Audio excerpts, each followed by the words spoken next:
भजन का तात्पर्य बोले भजधात सेवा। हमने संतों से सुना, हम तो पढ़े हैं नहीं व्याकरण। जो साधक ये समझ रहा हो कि हम एकांत माला घुमा की सिद्धावस्था को प्राप्त हो जाएंगे, ब्रह्म है। काम क्रोध लोभ मोह मद मत्सर धज्जियां उड़ा देने करके आते हैं। यदि वास्तविक इस माया पर विजय प्राप्त करना है तो नाम जप करते हुए सेवा का भाव रखें। अगर साधु सेवा का भाव नहीं है, तत्सुख का भाव नहीं है, तो स्वसुख वांछा जाएगी नहीं। और जिसके हृदय में स्वसुख वांछा है वो कभी भगवत प्रेम की अवस्था को प्राप्त नहीं हो सकता। जो आराम चाहता है, वासना का भोग चाहता है, मान चाहता है, वो भगवत मार्ग में चल रहा है या चलने की चाह करता है तो कोरा पाखंड है, कोरा पाखंड।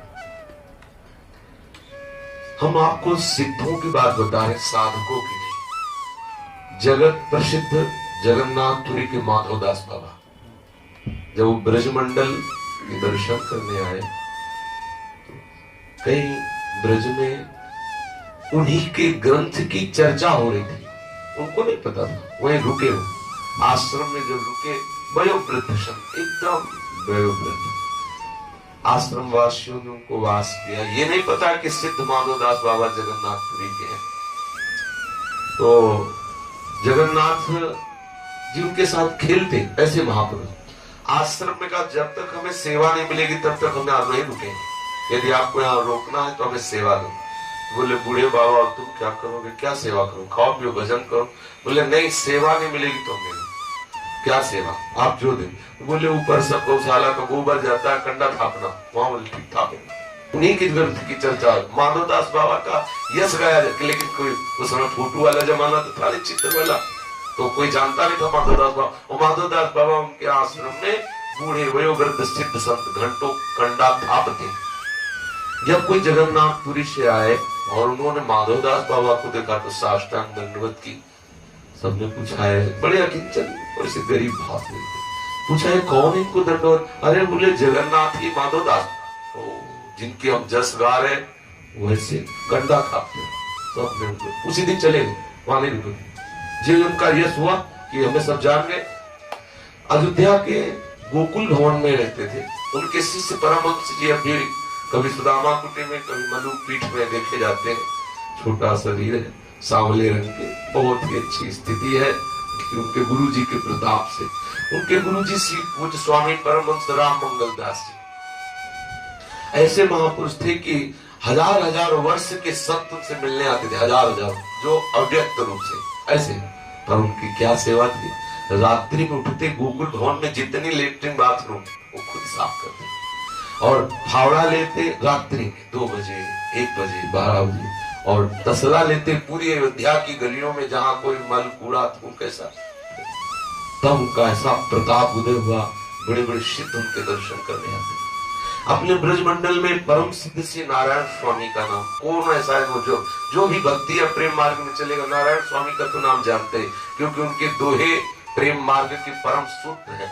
जैसे वो वेदांत के लिए भगवान श्री कृष्ण द्वैपायन व्यास जी के ब्रह्म सूत्र, ऐसे प्रेम मार्ग के लिए श्री नारायण स्वामी के दोहे, ऐसे मतलब दिव्य सूत्र हैं प्रेम के, अगर उनको स्वीकार कर ले तो साधक प्रेम में निमग्न हो जाए। लेकिन आपको आश्चर्य होगा कि ऐसा सिद्ध पुरुष अपने उदर का पोषण 8 घंटे लेवरी करने पर करते हैं। आप उनके चरित्र को पढ़िए।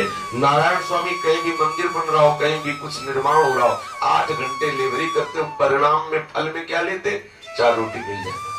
भरपूर 8 घंटे मेहनत के बाद उदर पोषण, तब उनके सामने वृंदावन बिहारी बिहारी जी की नित्य लीला। सेवा में कितना बल। राधा कुंड में संत भगवान थे, जो कोई थूक देता सीढ़ियों, बड़े मतलब अज्ञानी जन भी आते, वो थूक को उठाते बाहर फेंकते वहां पानी से। प्रियाजू का निज कुंड है राधा कुंड, वहां पूरी बस उनकी यही सेवा थी। उनका पूर्व प्रारब्ध जो कुष्ठ के रूप में आना था। एक दिन देखा कि बड़ा दुर्गंध युक्त शरीर वाला एक आदमी हाथ जोड़कर खड़ा और कहता, बाबा हमें स्वीकार करो। बोले कौन हो, क्या समस्या है तेरी? बोले बाबा हम तुम्हारा प्रारब्ध भोग है, 12 वर्ष गलित कुष्ठ हमारा स्वरूप है, हम आपके शरीर में आएंगे 12 वर्ष तक है। बोले भैया हम सहने की बात पे ना नहीं कह रहे, लेकिन 12 वर्ष हम ये सब संत सेवा करते हैं राधा कुंड के, हमारे पास समय नहीं है। वो हमसे तुमसे प्रारब्ध बोलेगा क्या? भजन बल से नहीं, सेवा बल से, साधु सेवा बल से इतना प्रभाव। बाबा के भजन के समय फिर दूसरे दिन वो आए राधा को और कहा आप तो स्वीकार करो, हम 12 महीने का जो वो है, क्या 12 साल का, 12 साल का जो 6 वर्ष में रात दिन करके भगवा दे होगा। इतना भी समय होते होते उनका 1 महीने में हम 12 साल का कष्ट भगवा देंगे, लेकिन प्रारब्ध है आपको भोगना पड़े। बोले अगर भोगना ही पड़ेगा तो 24 घंटा का हम समय देते हैं, तुम 12 साल का भयानक गलित कुष्ठ 24 घंटे में हमें भगवा दीजिए, हमें विषाद सेवा। ये देखो सेवा का फल कि 12 साल का गलित कुष्ठ उन्होंने स्वयं स्वीकार किया 24 घंटे के लिए, और उनका कोई औषधि नहीं, बोले नहीं लेंगे। राधा कुंड की एकांतिक पर्णकुटी में बैठे उन बड़े बड़े सिद्ध संत उनके शिष्य थे, उन्होंने कहा कितना भी चीखे चिल्लाए कोई हमारे पास मत आना कोई। 24 घंटे उनके शरीर से पीप बहती रही। वो जब 24 घंटे पूर्ण हुआ तो उनका शरीर कंचन की तरह चमकने। देखो साधु सेवा के बल से प्रारब्ध भी कांपता है। 12 वर्ष का गलित कुष्ठ 24 घंटे में। साधु सेवा का कितना फल त्रिलोचन जी के यहाँ भगवान अंतर्यामी बने जाके। जिसने सेवा को जीवन में स्वीकार नहीं किया वो कभी भी सिद्धावस्था को प्राप्त नहीं हो सकता। इष्ट सेवा, गुरु सेवा, चराचर जगत की सेवा, नामे रुचि, वैष्णव सेवा और जीवे दया। तो जीवे दया और वैष्णव सेवा एक विभाव में आ जाएगा कि सबके प्रति दया का भाव इसी में है कि आप निष्काम भाव से सेवा की। अगर मुख में नाम हो और शरीर से सेवा का भाव हो तो परमात्मा प्राप्ति दुर्लभ थोड़ी है। ये जो अपने शरीर को चुराते हैं, इसको सुखी करना चाहते हैं, यही तो अविद्या है। शरीर को मैं मानकर हम इसको बहुत संभाल के रखना चाहते हैं कि विनाशी शरीर अविनाशी बना रहे, और हम समझते हैं कि हमें ज्यादा सेवा न करना हो, हमें कोई कार बैठे बैठे सब खाने पीने को मिले बहुत। ये आप अविद्या को पुष्ट कर रहे हैं। शरीर का ममत्व माने अविद्या को पुष्ट करना। आप शरीर थोड़ी, ये शरीर जड़ है, आप चैतन्य, शरीर विकारी है, आप निर्विकार है। शरीर जो है वो मृत्यु स्वरूप है, मृत्यु स्वरूप प्रति क्षण मर रहा, आपको पता नहीं। जैसे सामने गए यमुना जी के दर्शन किए तो जिस जल पे दृष्टि पड़ी वो तो न जाने कहां निकल गया। ऐसे ही अभी अभी हमारे जीवन की कितनी सेकंड कितनी घड़ियां निकलती चली जा रही। हम समझते हैं कि हम वही हैं, वो तो प्रतिक्षण मर रहा है। और आप अविनाशी मृत धर्मा शरीर को अपना स्वरूप मानकर क्लेश काम तो कर साधना काय की हो रही। एक अहमता ममता ये जग में है दुखदाई, ये जब श्री जी की ओर लगे तो बहुत परम सुखदाई। अहमता ममता मिटाने के लिए तो साधक बने। अहमता अहमता ममता मिटेगी कैसे?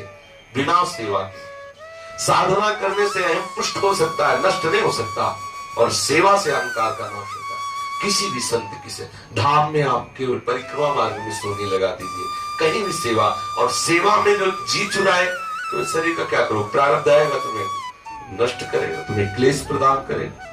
सेवा हमारा परम धर्म है। जान लिया आप आत्म तत्व में स्थित हो गए तो फिर किसका जीवन के बड़े बड़े सिद्ध महापुरुष सेवा में गए, बड़े बड़े महापुरुष जन सेवा परायण रहे। सेवा से कभी साधक को जी नहीं चुराना चाहिए, वो चाहे गृहस्थी हो साधक, चाहे विरक्ति हो साधक। अपने घर में भी रहे तो परिवार की सेवा भावना से रहे। विरक्त है तो जरूर ऐसा समय निकाले कि हमारा ये शरीर किसी दूसरे को सुख पहुंचाने की सेवा में लगे। भजन का स्वरूप है शरीर से ममत्व हटा देना। आप एकांत में बैठ करके माला चलावे और शरीर में ममता रखे तो अविद्या पुष्ट होगी, अहंकार ही पुष्ट होगा।